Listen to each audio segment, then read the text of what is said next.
Hello and welcome to another episode of the UCLA Bruins Insider Podcast. As always, I'm your host, Connor Moreno, lead writer for UCLA Bruins on SI.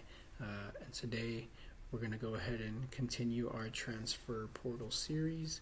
Still wasn't much news aside from, the Bruins losing out on Rodney Colton Jr., which we don't really need to talk about that too much. Wasn't too much of a priority recruit, so no sense in spending much time on it.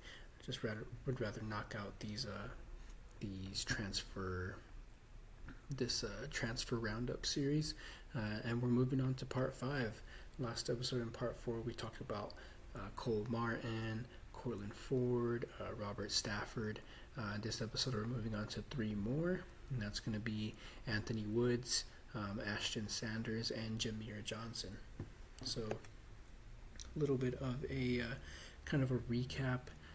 In the 2025 transfer portal, UCLA was able to put up the 20th best transfer class in the nation. A lot of them are going to, by the way, there were 29 transfers in total, so we're on part 5. We're about halfway through. Yeah, so this is part 5. We're halfway through. We've gotten through, after this, we're going to have gotten through 15 of them. And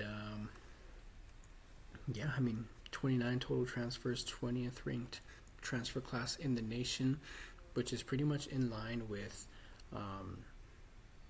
it was Deshaun Foster's first full off season, so it's pretty much in line with the improvement that we've seen in the recruiting class right now. I think they're 20th in the nation on 24/7 Sports with 23 total commits.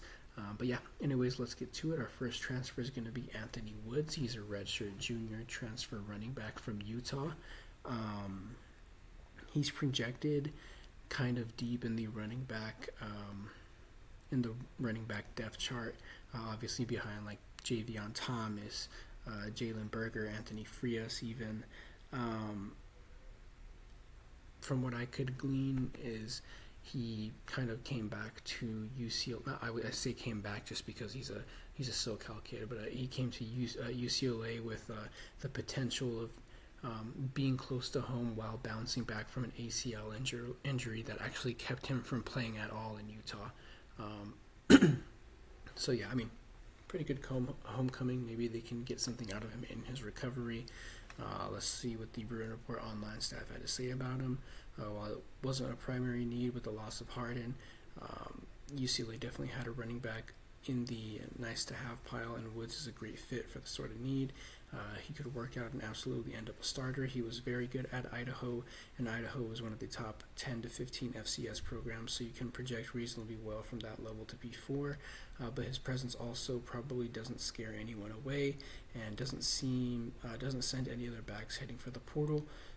This is a nice get with some upside if everything works out okay with his health.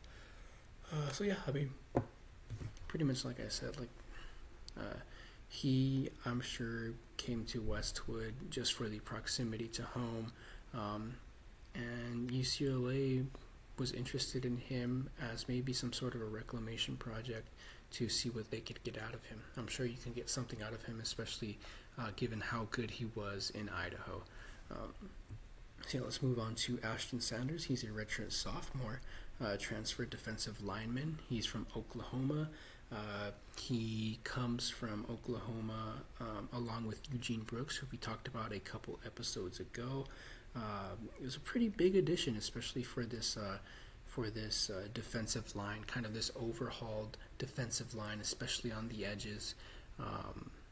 UCLA is really looking for any sort of improvement in the trenches and on the edges on the defensive line. So Ashton Sanders, he's young. He might not, he might not be a starter right now, but given the fact that he is young, he's only a sophomore, a redshirt sophomore at that, he could really grow into something. He's going to be behind Siale Taupaki, he's going to be behind Keanu Williams, even maybe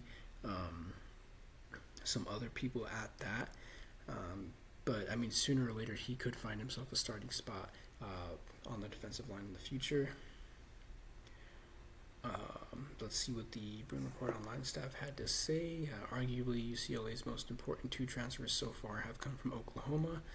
Brooks will have every opportunity to start this year at guard, and Sanders goes a long way toward showing up the interior defensive line depth, and he too will have a chance to start.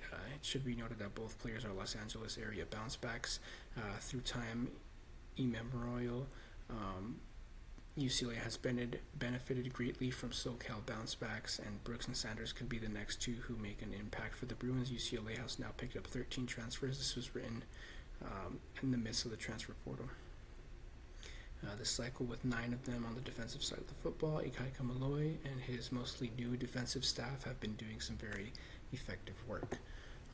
So yeah, I mean, he's another one kind of similar to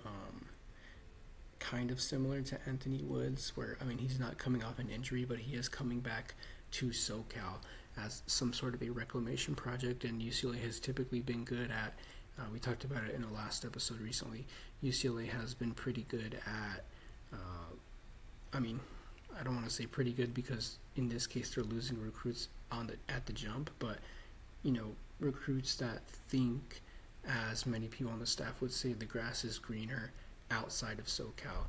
They've been doing a good job at reeling those kids back in after they see that the grass isn't that greener, and come back and, you know, turn them into something really well with a better position on the depth chart at UCLA. All right, let's get back to our list, and our last one for this episode is Jameer Johnson. He's a redshirt senior transfer corner. He's coming from Indiana. He's a former 4-star high school recruit. He's also from Pasadena, so SoCal kid. He's coming into a pretty heavily bolstered secondary. Demetrius Johnson has done a tremendous job, as we talked about last episode with his son Cole Martin. Demetrius Martin has done a tremendous job at reshaping this UCLA secondary into a pretty formidable, talented secondary in the Big Ten. He will most likely be competing for a starting job. Not too sure if he will get one, but yeah, let's see what the Bruin Report Online staff had to say. Demetrius Martin has completely overhauled the secondary. The Bruins have now picked up 8 transfers for the 2025 season in the secondary alone, and that doesn't count the 4 true freshmen as well. Many of these transfers are former highly rated prospects, and much like on the offensive line, the theory of the case appears to be pick up as much potential as you can and then see if some real players emerge. Johnson has a year of starting experience under his belt now, and that could pay dividends for him this year. But even if it doesn't pay off, Martin has stockpiled enough guys now in the secondary that you have to think that he's going to be able to put a solid rotation of players on the field in 2025. So I'm pretty much just echoing what they said in that Demetrius Martin has done a tremendous job at putting together this secondary, and you know, Jameer Johnson is just another example of that.